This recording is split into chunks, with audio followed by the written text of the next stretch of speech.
हती चुकी से पोस के से आन कनिए पापाजी। हती चुकी से पोस के से आन कनिए पापाजी। जंघिया बैठा के कन्या दान कनिए पापाजी। जंघिया बैठा के कन्या दान कनिए पापाजी। आपन जंजलवा उतार लेनिए पापाजी। आपन जंजलवा उतार लेनिए पापाजी। हमके जंजलवा में डाल देनिए पापाजी। हमके जंजलवा में डाल देनिए पापाजी। आपन जिम्मेदारिया उतार लेनिए पापाजी। आपन आसरावा छीन लेनिए पापाजी।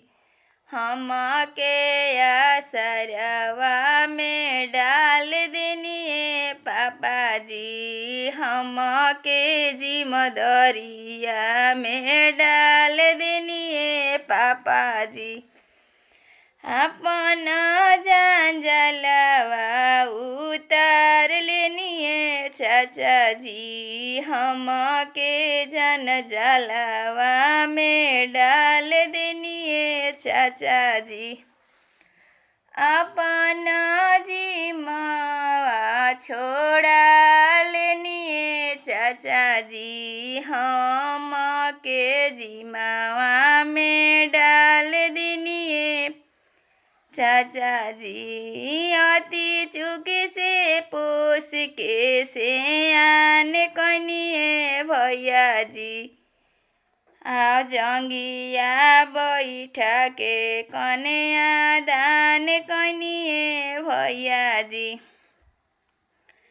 आपन आसरावा तूर देनिए भैयाजी।